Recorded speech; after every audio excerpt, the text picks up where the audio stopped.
আর আমরা যেগুলো গণনা করতে পারবো, গণনা যদি বলা হয় সেটা হবে বিচ্ছিন্ন। গণনা বললে কি বললাম? বিচ্ছিন্ন।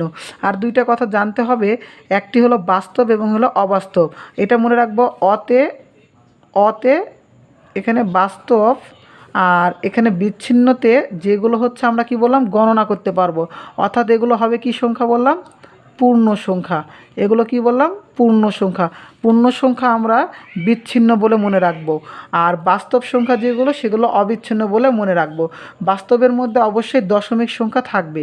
ওকে, দশমিক সংখ্যা থাকবে। আমরা যেমন বলি না যে 5 ফিট 4 ইঞ্চি, 4 ইঞ্চি, তাহলে এই যে দশমিক সংখ্যাযুক্ত যেগুলো থাকবে সেগুলো হলো অবিচ্ছিন্ন।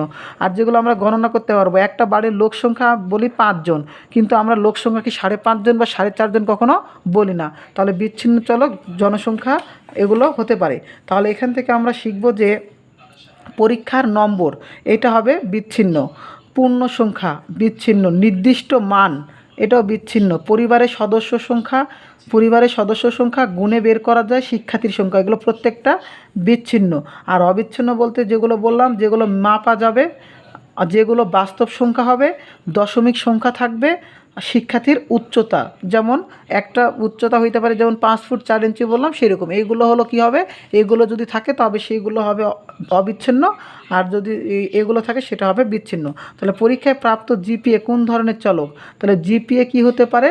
জিপিএগুলো হচ্ছে মনে রাখতে হবে সাজানো গোছানো, সাজানোভাবে থাকতে পারবে, আর এটা দশমিক দ্বারা থাকতে পারে, যেমন 4.5 বা 4.5, 4.84 বা 4.84 এরকম, এগুলো হবে অবিচ্ছিন্ন চলক। ওকে, তাহলে পরীক্ষায় প্রাপ্ত জিপিএ কী হবে? অবিচ্ছিন্ন চলক। এরপর 3 নম্বর প্রশ্নটি রয়েছে যে ধাপ বিচ্যুতি কোনটি? ধাপ বিচ্যুতি, আমরা এই ধাপ বিচ্যুতি কখন ব্যবহার করি? আমরা ধাপ বিচ্যুতি শুধুমাত্র একটা ক্ষেত্রে ব্যবহার করি, সেটা হলো মধ্যকের ক্ষেত্রে। ওকে, মধ্যকের ক্ষেত্রে আমাদের মধ্যক না, সংক্ষিপ্ত পদ্ধতি গড়ের ক্ষেত্রে আমাদের ধাপ বিচ্যুতির প্রয়োজন হয়। সংক্ষিপ্ত পদ্ধতিতে গড়ের ক্ষেত্রে আমাদের কি ব্যবহার করি? ধাপ বিচ্যুতি ব্যবহার করি। আমরা ধাপ বিচ্যুতিকে ইউআই দ্বারা প্রকাশ করি।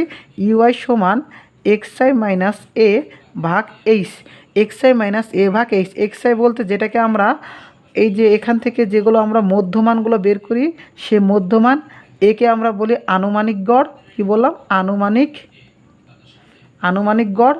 আর এইচ হলো যে কয়টা করে শ্রেণী ব্যাপ্তি। ওকে, যে কয়টা করে ঘরের শ্রেণী ব্যাপ্তি সেটা। তাহলে ইউআই হলো কি বললাম? ধাপ বিচ্যুতি, xi মধ্যমান, এ আনুমানিক গড়, আর এইচ হলো ব্যাপ্তি। ওকে, শ্রেণী ব্যাপ্তির কথা যেটা বলা হয়। তাহলে এখানে আমাদের উত্তরটা কী হবে? xi মাইনাস এ ভাগ এইচ। 4 নম্বর, নিচের কোনটি কেন্দ্রীয় প্রবণতা? নিচের কোনটি কি